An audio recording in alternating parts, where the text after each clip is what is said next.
Welcome back, everyone, to our 10th episode of Here Now Community Channel. Today we have our ninth guest. After quite a number of years since I've known him, he's been a great inspiration to me as a person, as a professional. He's a Dutch local who's humbled me with his stories every time we talked. He's an appreciative inquiry practitioner, an entrepreneur, and an educator. His involvement in qualitative education has always been visible and touched many people's hearts with his inclination towards self-development and growth. With this, I would like to introduce to you Joep de Jong. Welcome to our show, Joep, and it's a pleasure to have you here.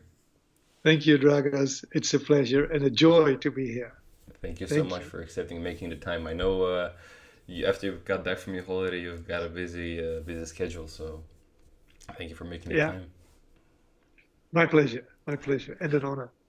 How are you? How are you occupying your times now these days? Primarily enjoying life through working with others. And you mentioned the appreciative inquiry part. I'm very much involved in reinventing appreciative inquiry as a way of being, and we are looking into reviving it and with a number of people and created a new website. And I'm actually going to Germany to Good Gödelitz to work with a good friend of mine, Vera Hoffman, to deliver a seminar on how trying to be appreciative for whatever is there might help you overcome the challenges that you face. So, and that's one of the things that I guess in this troubled world right now, we probably could use more than anything else. It's to listen to our stories and try to appreciate, not necessarily like, but try to appreciate whatever is there. And I'm struggling with that myself, as you know. However, it also brings a lot of energy, a lot of inspiration on seeing how we can include, and which is probably one of the core elements here, is how we can include the next generations. This has been a theme for me for the past, what is it, 10 years. I'm 66. And when I was 56, I was getting really concerned about the next generation sort of continuing the story. And of course, I'm excited, as you know, when we talk about the leadership in 2039 and what you're doing now. But it's really on the forefront now, working and bringing in the next generation. So we can hand off, let's say, the baton in a proper way. Right. So yeah, so there is I mean, that's a lot of changes, drivers. I mean, looking at what you've been doing, that let's say the past year and now is, and I like it, I guess probably because it resembles a little bit of what I've been doing in life. It's never really fixed, but it's picking up what seems to be good, what is calling you at the time, and then go for it, and you'll see what happens. And sometimes something else will emerge because of this. You never know, but that's the beauty of life, I think. Exactly, and You simply have to, it's yeah, really interesting because if I look back, I see so many contrasts. So many things that had basically almost nothing to do with each other, and then I came to this point where is another contrast. Another contrast is about to come for sure, and I like it. I like the fact that I can in a way be free, free from my own worries in my own mind. You have, of course, the daily things you think about, like paying the rent and all these kind of things.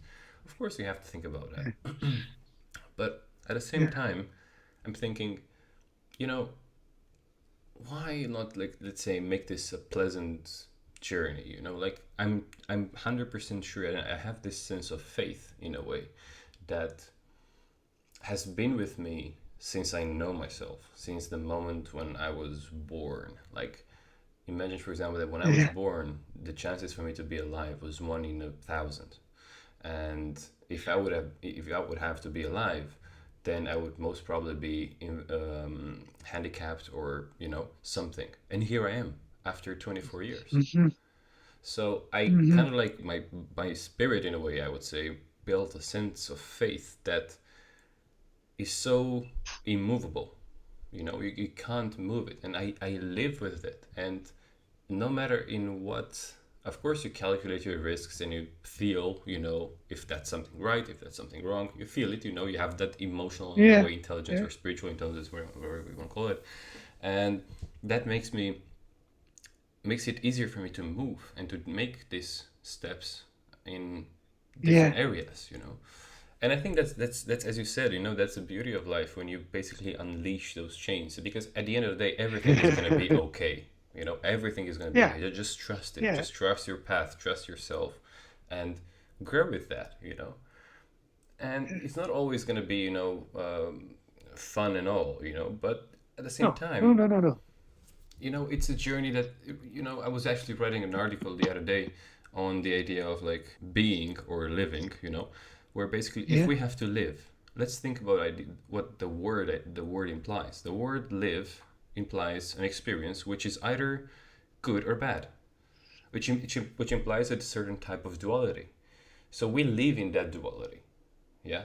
So we cannot have eternal peace or eternal war on this planet. We can only have both.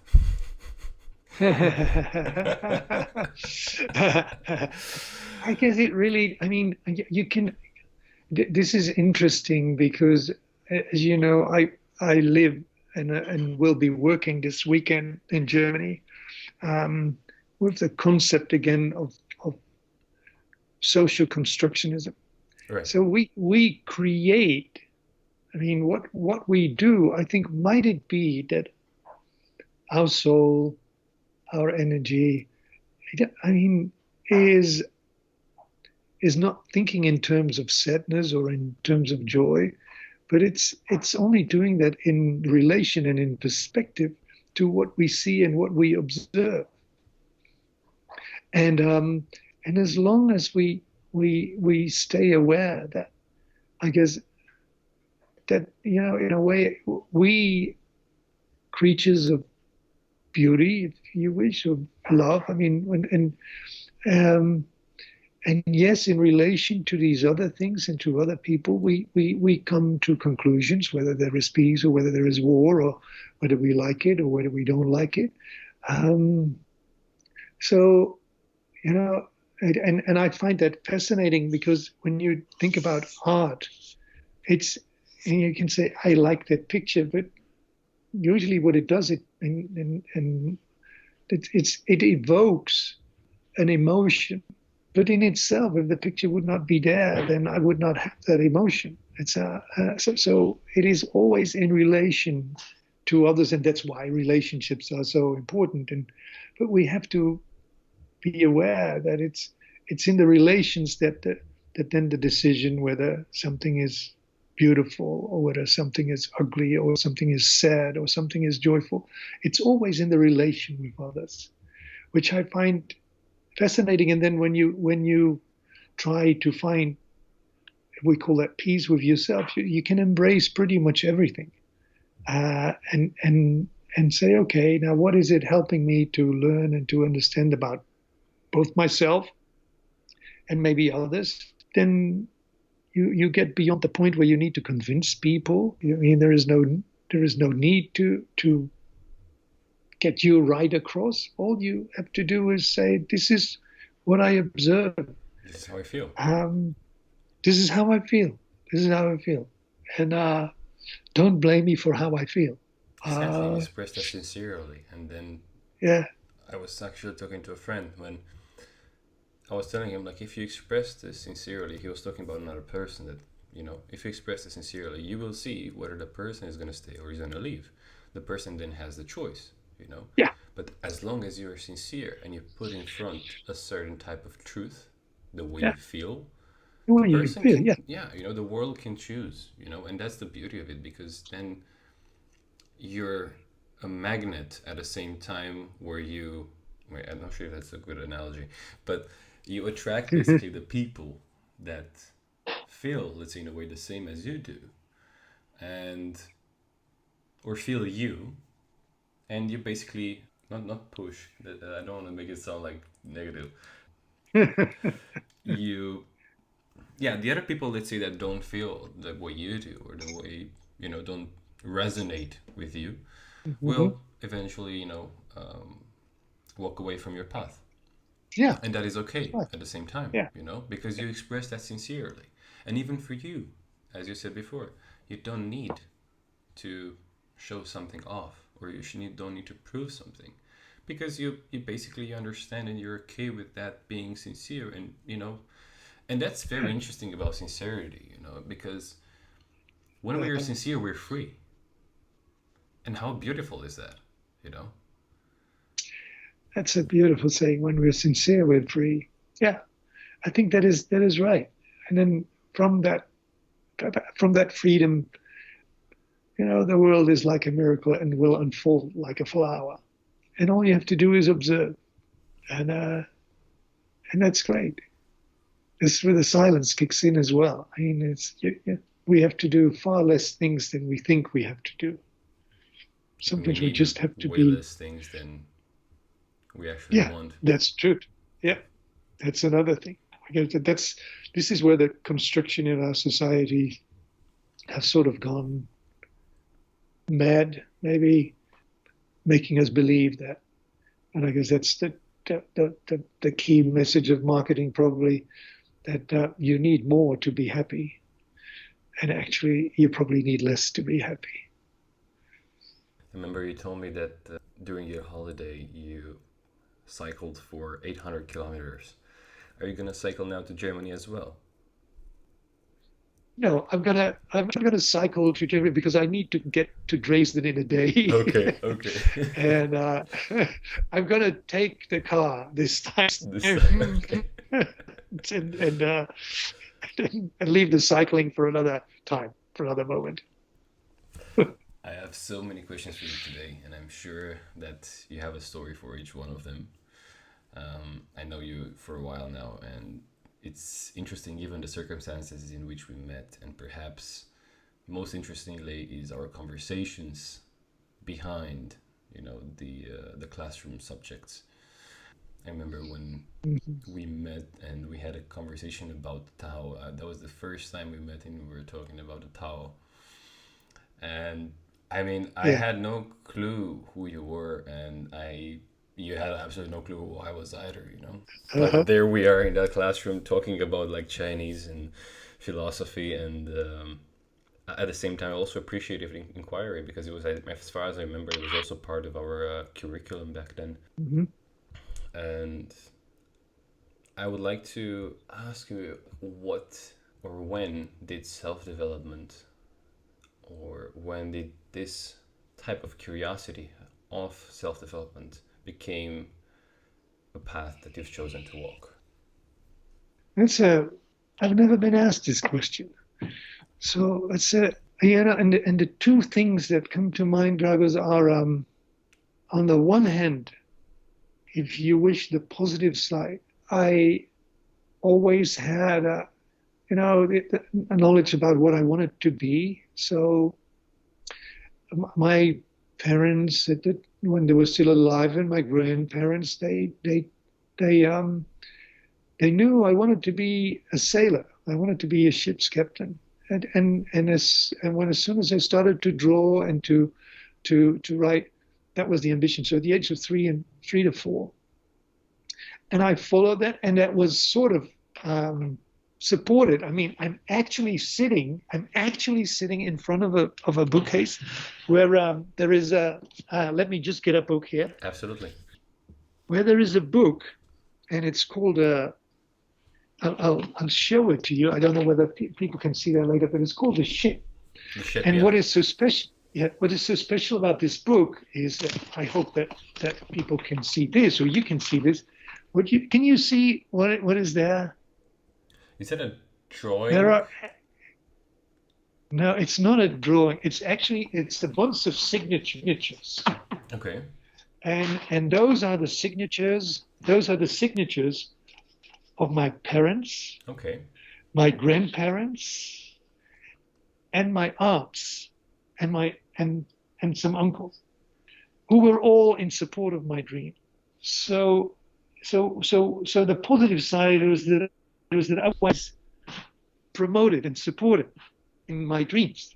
I guess that is probably a great trigger to learn and to develop. You have your own dream, you have your ambition, you're spending time in that, and then sometimes it's difficult or it's challenging, but there are people that support you. Right. And that's why I showed this page with, and I sort of treasure that, with the signatures of those who love me and who care for me. So that's the positive side. But then when I was 16, my dream got crushed. I wanted to go. I was enrolled for the nautical college, and there was a final test, which was an eye test, and I was through all the others, and the very final test was an eye test, and I was wearing glasses at the time, and it appeared they were just a fraction too strong, and I know that the doctor even got me. He said, "Oh, I'll give you some eye drops and come back in an hour and we'll do it again." And I know, because it's just on the border. Right. But it was not good enough when I returned after 1 hour. And I remember that when I got home, I went to these tests. My father was driving. I was 16. And my sisters still say we can feel the sort of gloom and doom and the disappointment that was there.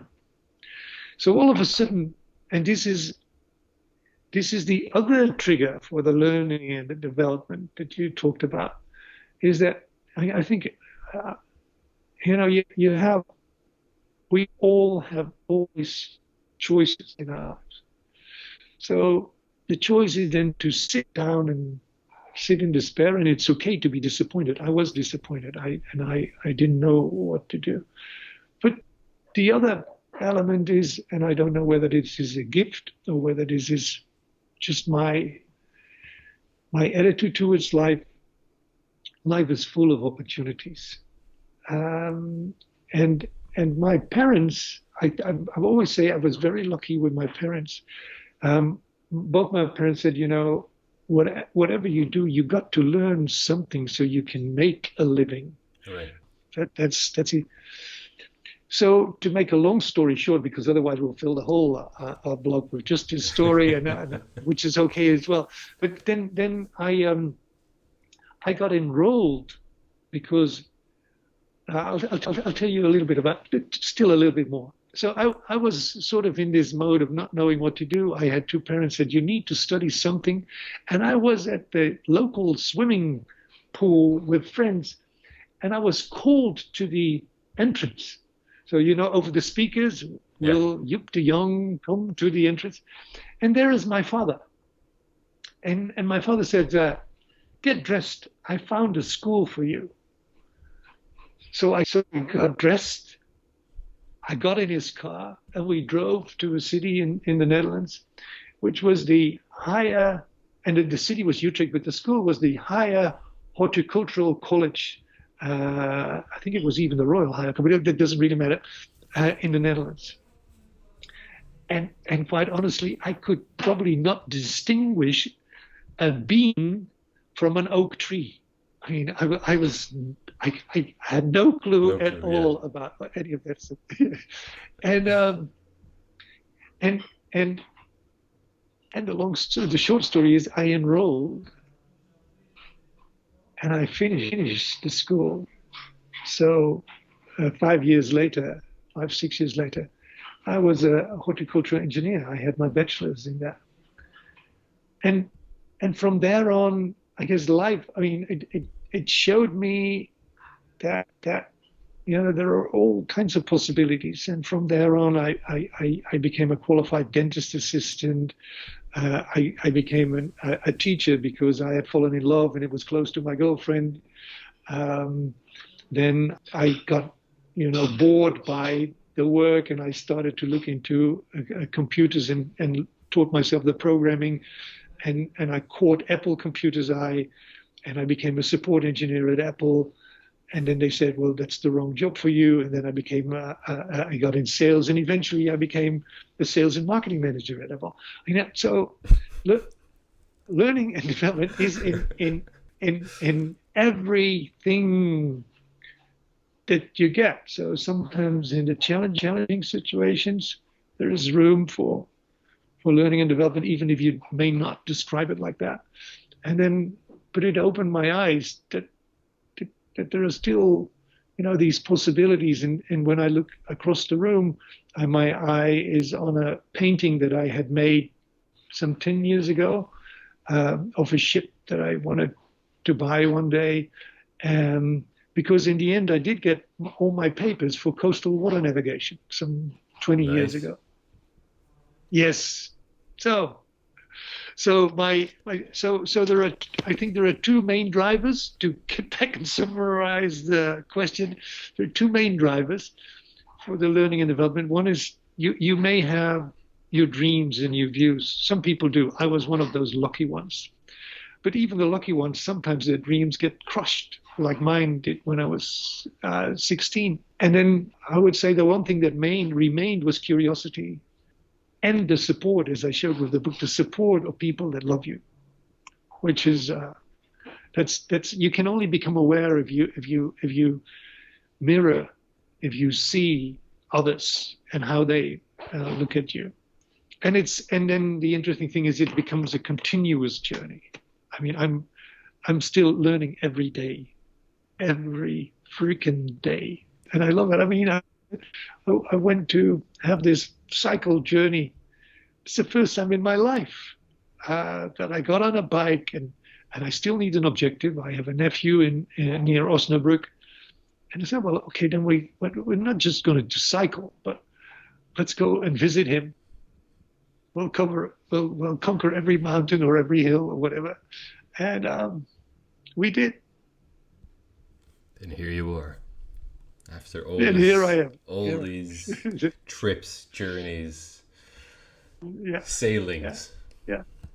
Sailings as well. Yeah, I mean, because I'm holding on to those, which is maybe an interesting perspective even for me, is that I had a sailboat for a long time, but now I'm living on a houseboat. But 2 weeks from now, 3 weeks from now, I rented a sailboat for a week and I'll go sail. Yeah, That's beautiful. so sort of hold on to the dreams a little bit. Or not a little bit, very much actually. Very much, actually, yeah. Yeah. And would it be fair to say that the when you were 16 and you heard the news about your application at a Yeah. college, was that the most challenging part of the journey?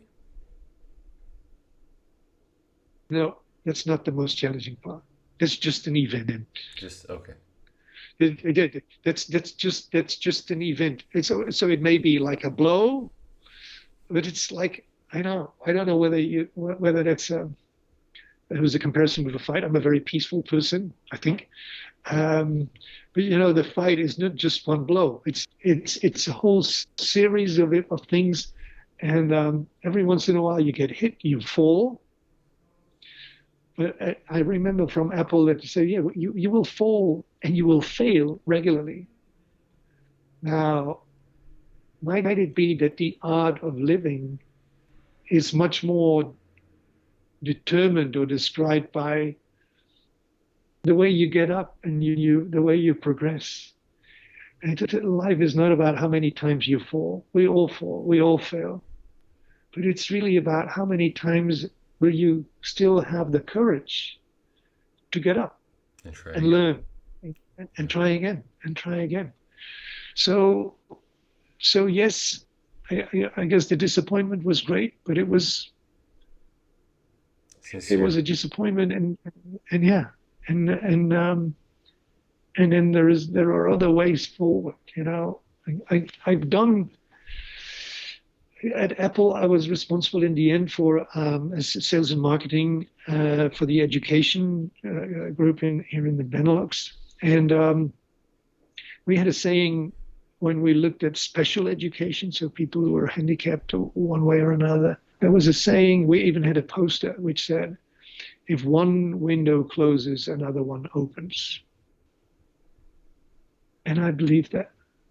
I believe that. And And so the window of me becoming a captain of a ship closed. Others opened, and eventually I became CEO of an organization. So I was, in a way, captain of another ship. So your dream of It a was a sailor different, was still, achieved, but in a way that you didn't necessarily in imagine a way, before. yes, yeah, it was different. And that's the beauty of life. It's always different. You never know who you will meet. You'll never know what comes out of that meeting, of that engagement. But as long as you look at every engagement from the perspective of that person is like a gift on my part, and if you both see that, I mean, the other person may not see that at all, and sometimes I may not see it, and then it's a beautiful journey that is full of surprises. I mean, I'm going to see in Germany 10 to 15 people that I've never met before. I don't right now. I don't even know their names. My training partner Vera does know that. So I will have the opportunity to meet 10 to 15 wonderful people who were at least crazy enough to enroll for a course that had my name and Vera's name there. So. Oh well. What are you reading lately? I'm reading lately is reading several things. I'm reading a book on, I would say it's Buddhist philosophy. It's a Dutch book, and it's the title is, if I translate it, it's like seeing the things that can't be seen with the eyes. So it's looking at things from a different perspective. So that's one. I have been rereading a book, which is also a Dutch book, by the way. It's in front of me. It's called A Sea of Unrest. It's about a sailor who traveled around the world and who had a family, but every once in a while he needed to discover new things, needed to do new things, which I think is in a way reflective of where I am. I'm, as I said, I'm 66. So I mean, I have formerly I could be retired and I get this pension money and whatnot. And it's like with the holidays, it's exactly those. You see, I had it already last year with a holiday. That's not me. I know this sounds very strong, and I know, but I would rather die if this would be the end of the line. So I guess I probably it is that I'm still looking for inspiration, though. I mean, I get these invites from people like you. I get invites to speak, like last year with the Leadership 2039. I was asked by somebody to talk about the future of HR, and I'm now looking into how we can bring in the next generation and youth into the Appreciative Inquiry Network. I I need to do that in order to stay alive. I mean, if I do think that as soon as you stop learning and developing, that's the end of the story. Then it's time for you to say, well, apparently it has been enough. Let me return to the skies, and I'll come back when I am ready to learn new things and other things. So it's interesting now. I see that it's reading about things that I still feel that I can discover, and I want to discover. And so, yeah, it's the unrest in me that needs to sort of be addressed. The curiosity. It's more than the unrest. I think that's what you call passion, right? Passion for It is. living. Yeah, it's passion for living. It's passion to see. You know, I'm doing more with the filming as well. And I just filmed three ladies who became the new management of the School of Life, and and they give me an assignment, but they actually what they're doing is giving me a gift to be able to see people the way they may not have seen themselves. and to work with that and create something that which I feel honors them. That's beautiful. Yeah, and I think you're right. That's what they call passion. And I still have a passion for life The and restlessness. living. Yes, whereby I guess the privilege of getting where I am in this stage of life is that you can do that from a so maybe that is restless, but it's also a place of peace. Exactly, in Especially, a positive sense. Yeah. yeah, yeah. So that's yeah. So that's what I'm doing. Then passion, yeah, following my passion wherever it takes me. I really admire this sense of sincerity that you have towards yourself. Well, thank you, thank you. It's very inspiring, and it's not something that you can develop very easily, especially that we most of the times we are living in an environment where we're not necessarily encouraged to be too sincere, and that's, you know, I think separates ourselves from ourselves so much that Hmm. at the end of the Yeah. day you get to a point where you stop and you stop learning, but you stop way sooner than Oh yeah. Yeah. if you Absolutely. would, if you were sincere, to follow, like for example, as you did and you are doing, follow your passions through, and like what I see from you, for instance, is that age is not something that determines whether you should do something or not. I mean, you're riding a motorcycle, Yeah. you know? Thank you. Like, I'm sorry to say, but when I saw you the first time in that suit, in that costume, I was like, man, this guy he's wow, he's incredible. Like, how can he do this? Like, I really wished in that moment that I want to be like this guy when I grow old. And that's what I appreciate about it, because you have this vitality, that comes from within and brings you like a because of your curiosity, it brings you a sense of like youth and joy and eagerness to learn and passion, and it's so beautiful because you don't resemble that with your age at all. You just cycled 800 Yeah. kilometers. No. Cycled Yeah. Yeah. 800 kilometers Yeah. is like from Dragos. here to almost to back home in my country. Yeah. That's quite a trip. It is quite a trip, and I want to reflect on one thing that you just said. It has nothing, in my view, this indeed has very little to do with age. It has to do sincerity and whether you can live your passion have to do with staying in a way free from all the social constructs that we have created in this world. And I'm living in this world, so I have to obey to them as well. I mean, I drive on the right side of the road in anyways in continental Europe. I wouldn't do that in England, but so I obey. But I still see them as social constructs that we have made, who are not determining who I am.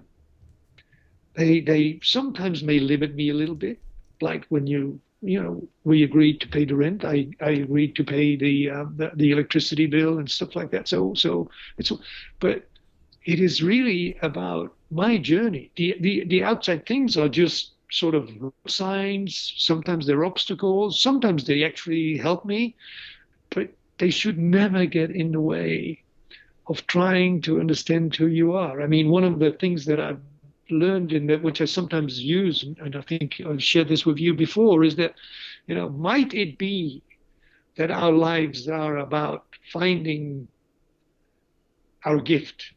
Some people say our calling. Whatever that may be, I don't know. That's different for everybody, but life really only and that I think is a continuous search. I think you cannot really say I have found my gift.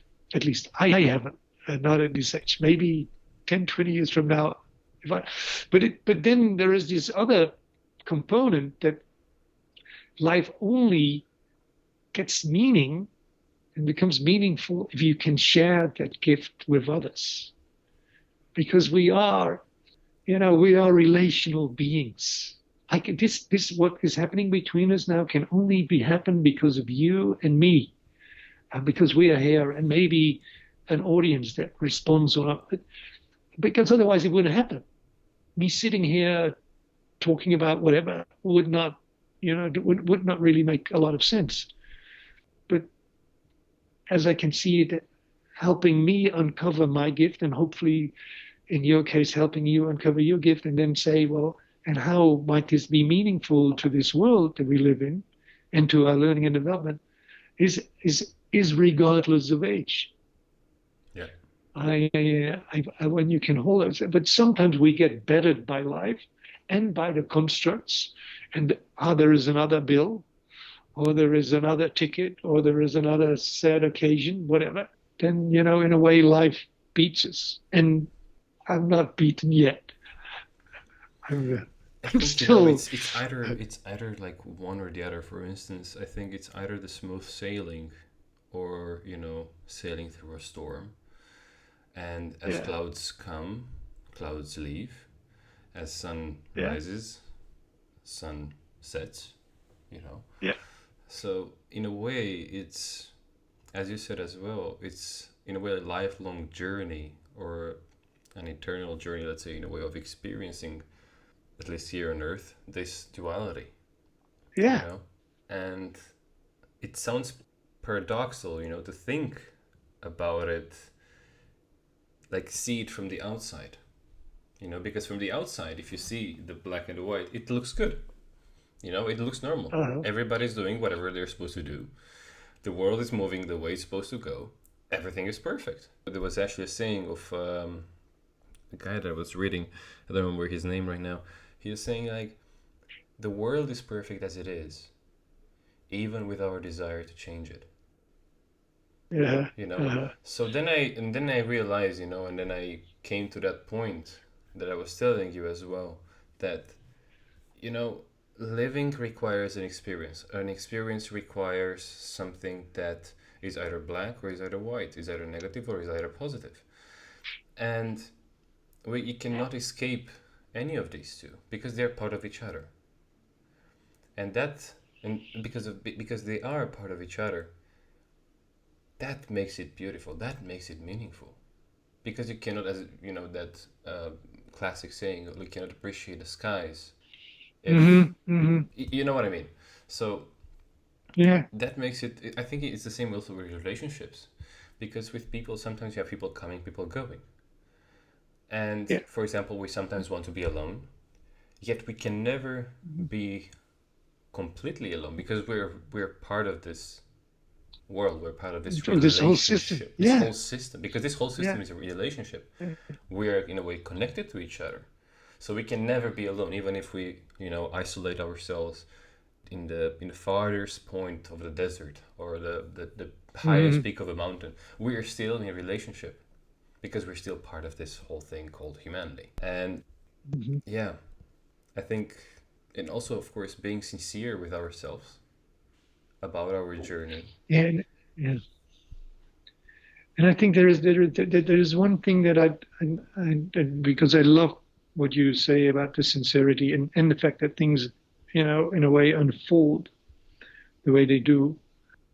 And there is this notion, this concept, I don't know really how to describe it, but the way and it's often a used and abused word, which is the word respect. The respect for everything around us. And to me, that sort of, I think I can live it or understand it very simply. When we have garbage, I'm living on the water. There is this possibility. And on ships, they used to say over the wall. And what it meant was that whatever garbage and junk you had, you just threw it over the side of the ship, and it disappeared in the water, and nobody sees it. That is not respectful. It's not respectful to the water, to the lives and what is living in the water. And it's a choice. I can also indeed keep the garbage here, separate it, and then take it to the proper container so it can be recycled. So in addition to the fact that things will unfold the way they will unfold, it's given. I mean, tomorrow there is another day. There is nothing I can do to stop the sun from rising and going down. Thank goodness, by the way. But Exactly. it's a free gift. It's a free gift. And then from that perspective, the next step to look at the sincerity. So being honest with yourself, even though that may sometimes be painful to others, but be aware that that might just be something that is part of living and learning. And then doing that in a respectful way. You know, everyone, every living creature, taking that quite literally these days, when I have the capability of there are quite a few spiders here. My partner doesn't like spiders a lot, but we capture them and we take them outside. And I know some people might find that a little over the top, but that's what I think what it's all about. And then life is really something that's worth living, and that teaches you so much. And gifts us so many. Yeah, it gives us so much. Yeah, it's actually almost if you take that perspective, then it's not a burden, but it's almost like every thing that is happening, every encounter can be seen and experienced as a gift. And you can wonder, as building on what I said earlier, you can wonder about, and what meaning is this gift bringing to me? What does it want to tell me? What is the encounter with this person telling me? Whether I get angry or whether I fall in love, Right. what is it actually that wants to be told? What's the story? And that's why I love appreciative inquiry, to make the circle round. That's why I love the storytelling. We are stories. We are our stories. But there are plenty of ways to tell them. Right. I had like a small analogy that came to my mind. That life is like butter, you know. It comes to us hard, and then at the point where you start cooking, it softens up and it Yeah, becomes creamy. It becomes delicious, you know. It yeah, becomes yeah, edible yeah, in a way, you yeah, know. yeah. Yeah. Yeah, I just had this. Nice. And by the way, about the spiders, you were talking about the spiders. What do you do if you have a cat that keeps eating the spiders before you get the chance to take them out? Well, if that happens, then the cat and the spider probably have an agreement that this is what should happen to help them get enlightened or to move to the next life. I don't know. I mean, the interesting thing is that the cats here don't really. We have two cats. They're not too crazy about the spiders, but they do catch mice every once in a while. Oh, that's good. That's I good. that which in a way is good. Which in a way is good. So I'm not interfering with, let's say, how life should unfold. I can only take my part, which probably to me is the bottom line of your question. It's I can do my part. Right. I can react and respond to some people. I'm not capable of doing much more, but I do it from the awareness that every small act I do will have an effect on what's happening in the world. That's a very beautiful way to put it. Honestly, that's such a beautiful way to put it. So it's our duty, our Yeah, responsibility to be responsible, basically. Do our yeah, part. yeah, yeah. Mr. De Jong, it's been a pleasure having you here today. Absolutely, absolutely. And listening to your stories, you bring a different scent of inspiration to them each time you share them. So thank you very much for your beautiful words and your time. And I hope to see you soon. Thank you, John. I hope the same. That I guess as the world is slowly but surely opening up, I'm sure we'll find a moment, and otherwise we'll continue to do things like these. It's pretty Absolutely. good as well. But I mean, there are, but yeah. So thank you for having me Thank and you. listening. And if people want to respond or react, I look forward to hearing from them. I Yes. promise to respond and reply. but I guess that will go through you and I just put a link of your LinkedIn profile yeah, that's good. in the description, Yeah, and you yeah, know, if people would like to connect, they can find you there and see how you basically yeah. went from horticulture to a sales and marketing manager at Apple, and then eventually became a Yeah. CEO, and now you cycled 800 kilometers. That's to put it Yeah, like long story short, you know.